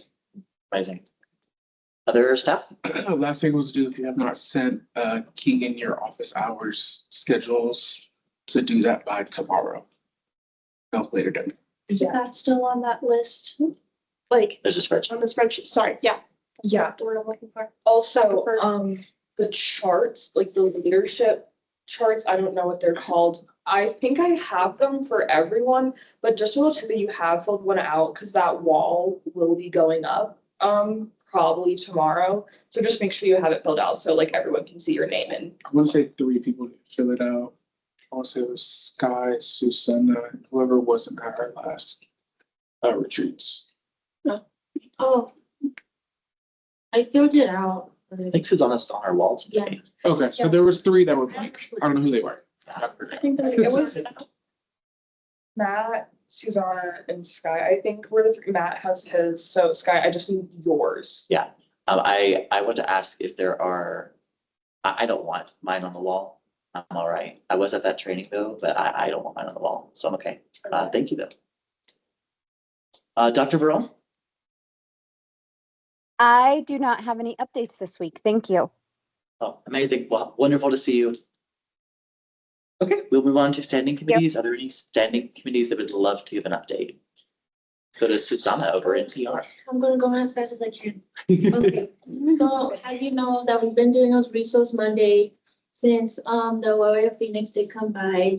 We just chatted through group chat right now. That's the one that we're gonna decide to post next Monday. And then the LinkedIn workshop is coming up soon. We've been heavily flyering, but I would appreciate that everybody like spread it across with the classroom, let his friends know, let everybody know, because that's what I've been doing. And I think it's a really good opportunity for students to like update their resume and get a headshot. And then we also have the Instagram takeover. Thank you so much for the past 3 counselors. They've been going out really well, but please send me this photo and the items that have been requested from PR that I could be able to edit through Canvas because I do not want to edit last minute and late at night. We also decided to help out with the Dias de los Muertos with the beverages, and we also wanted to see, we are going to reach out to all of y'all soon about if we want a table. And we also did mention that we could reach out to the health center, we could table with them, that we could give out resources. And I think that's all I have, unless if I'm missing something. Any other PR folks? I am just going to hit send on all the sign up link sheets. The LinkedIn workshop we have, Dia de los Muertos. Then we decided to collaborate with tabling, and the week before AHA week to table. So sent to please have them filled out by Sunday 11/9. Please and thank you. Dr. Barone, you have updates for PR? Yeah, I'm kidding. Go ahead. I'm sorry. Is it okay if I'm sorry, I did forget something that was really important. For those of you who participated in the interviews this week, for the Executive Director of Housing, it is really, really important that if you have not already given your feedback through the Qualtrics feedback surveys, if you can please do that. Your feedback is really, really important for those of you who were able to attend those sessions, or if you know of students that were able to attend those sessions, we really need your feedback. So that was really important, and I forgot to mention that. So thank you. Thank you, Dr. Barone. Okay, we're going to move on. Any other standing committees that would like to give an update? Budget. Oh, It's the PR. Okay. PR with her. Amazing. We're also planning on, not planning, but I would say we're thinking of doing campus safety workshop. And we would need some help with Rowan or maybe Matt, if they know if they can work with us on this, because President Davidson brought this up in our meeting. Wonderful.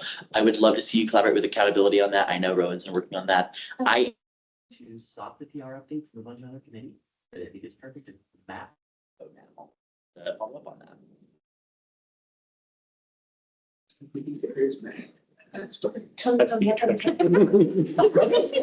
We have any other standing committees like to give an update?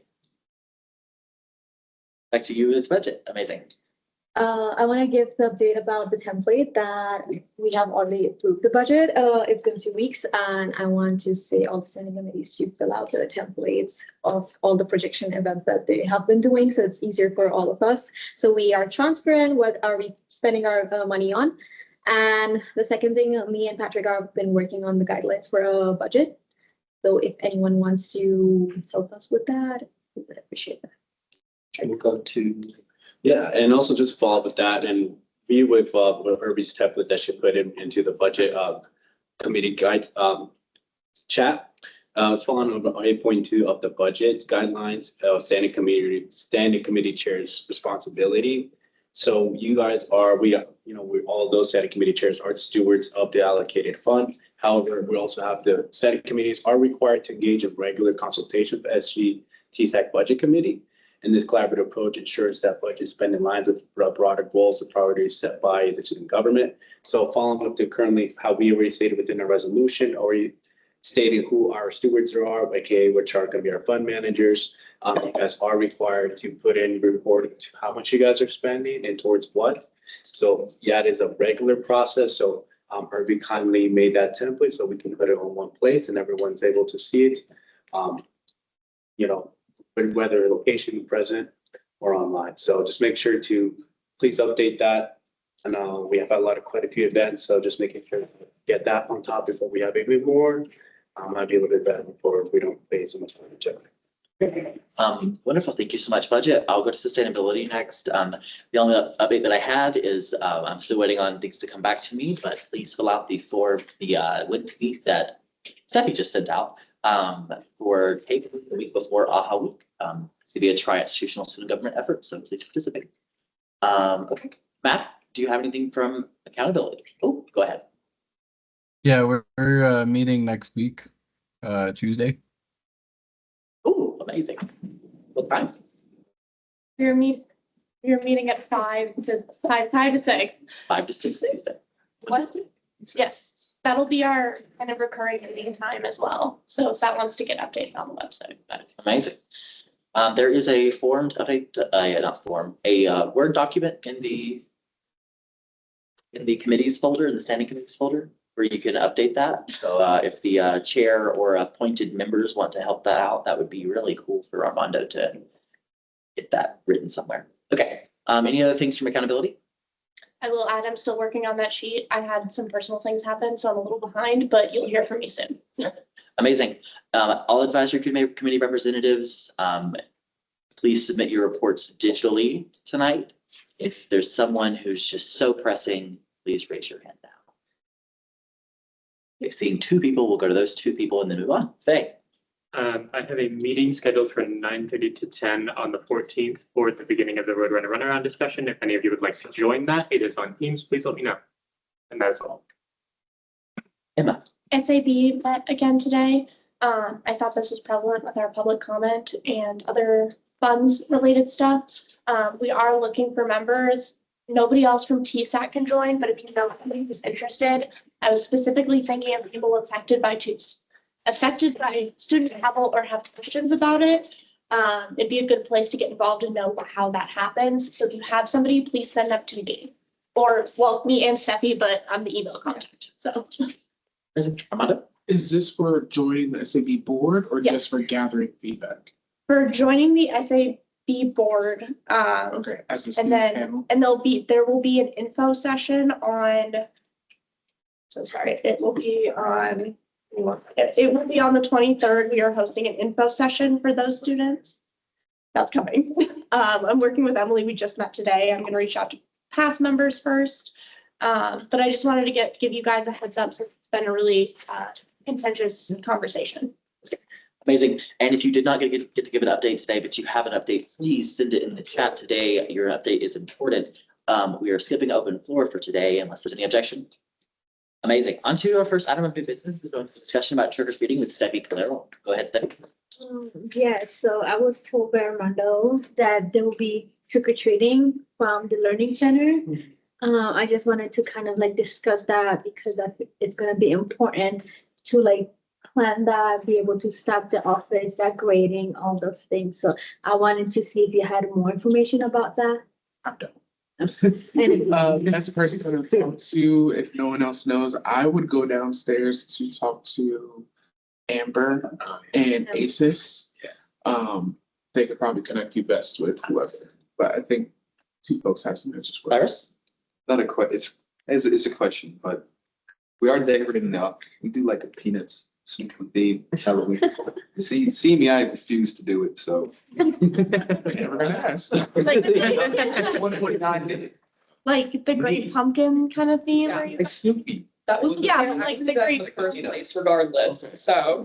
Okay, that's it. Susanna? I do want to discuss about decorations. Decoration does come out from us funding.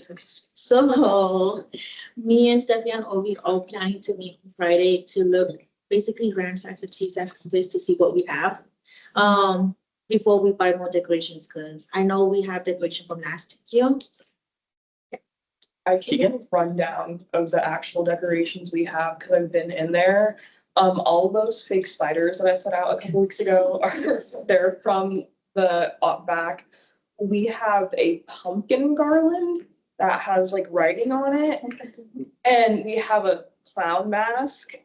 And then we have a unopened smoke machine with, I think, 2 bottles of smoke liquid, and I think that's about it. That would have to be an outdoor. Yes. Just smoke. Okay, so is there any other things that cannot be discussed in the PR committee meetings that are happening next week that needs to be discussed here for this business item?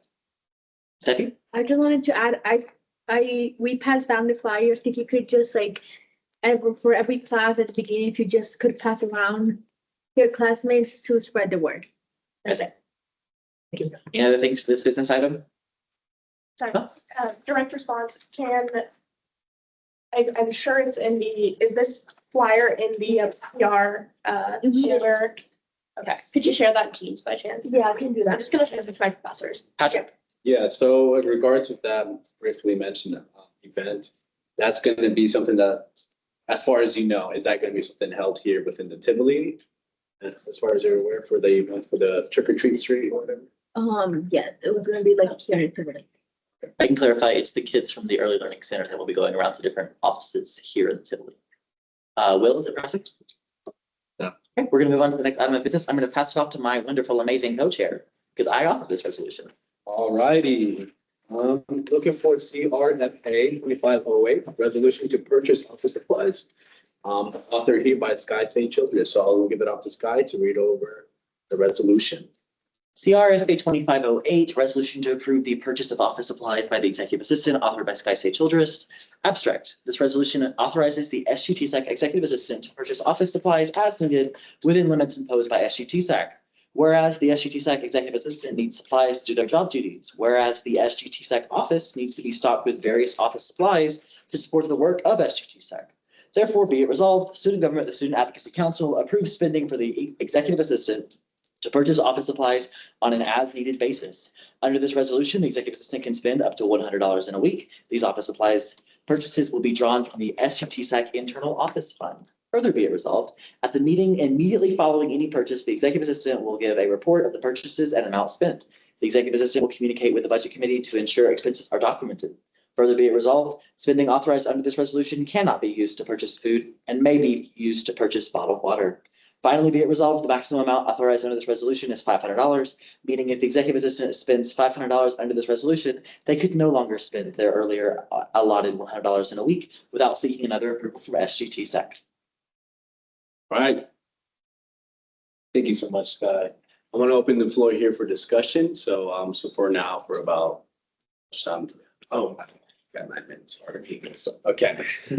So I'll open the floor to discussion. Armando. Sky, Stephen and I talked about this yesterday at the meeting. I remember what the friendly amendment was. It was to clarify to not use this funds for school supplies that we give. Okay, yes, I will accept that amendment as friendly. Spending authorized under this resolution cannot be used to purchase food or school supplies that must be used to purchase bottled water. I will accept that into the document. That is now part of the document. I think. I will put forward a motion to accept what said, which is that further be it resolved be changed to spending authorized under this resolution cannot be used to purchase food or school supplies, but may use to purchase bottled water. Second. Ask it. Yeah, do we have everybody? Yeah. All right. Any opposition? Any abstention? All right, just wanted to offer language for the meeting. Rowan did second for the motion. I did have a question in regards of this. So. All that passed as well. Could you call that passed as well? And the motion passes for the friendly. How, is there any other questions that anyone has? Want to give everyone the opportunity. So in regards with this, oh, sorry, Susanna. I just wanna ask, why did we add bottled water? I know that like, some other offices offer that, but like, why do they need bottled water? Sure, I can answer that. The reason that I included bottled water in this is because our office does not currently have a water machine to produce water that's cold, and so I would like to have cold water if students would want it. The expectation that I have is that counselors would walk next door and get water from CMEI, who has a water machine. But if students are wanting water, I don't want to have to walk over there to get you a bottle of water, just hands them a bottle of water. So I think it's a necessary office supply.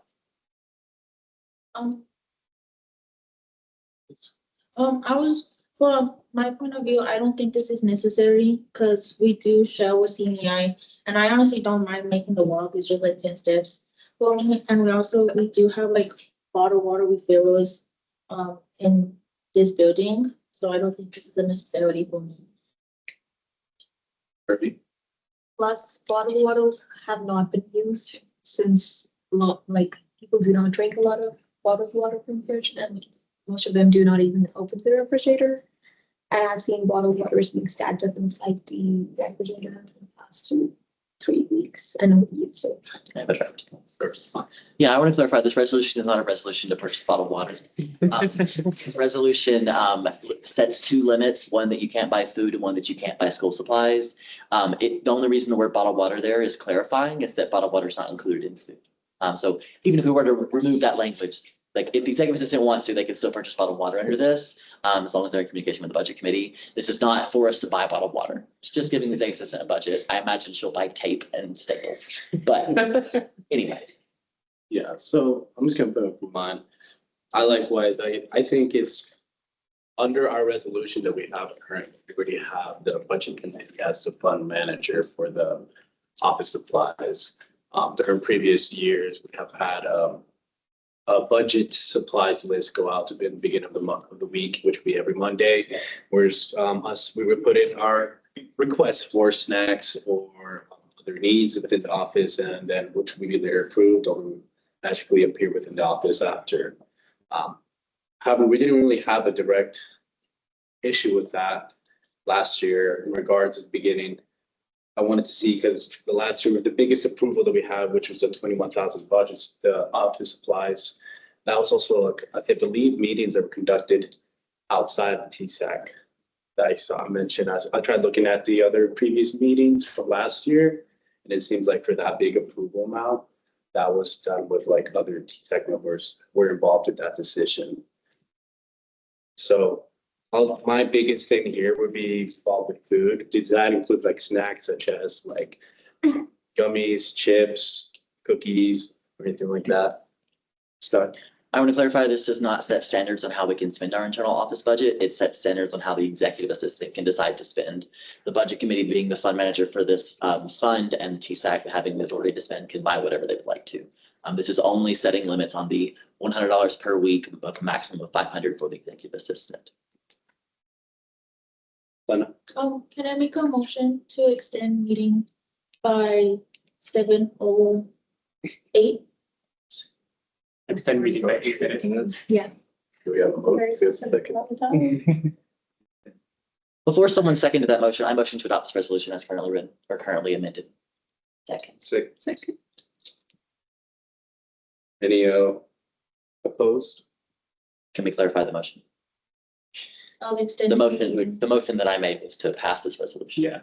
So if we're asking any opposed, I want people to know what they're voting on. But I'm also be happy if we want to vote vocally as well. Yes, we haven't had a second to the extending the meeting time right now. We currently have a motion to approve the resolution we currently have at hand. And it was Second, so making sure that's clarified, so the discussion. All right, I'll put it up to vote. Is there any opposition to this resolution being passed today? Aye. Any abstentions?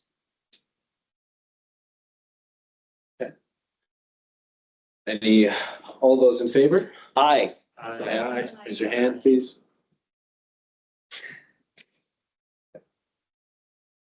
We call it.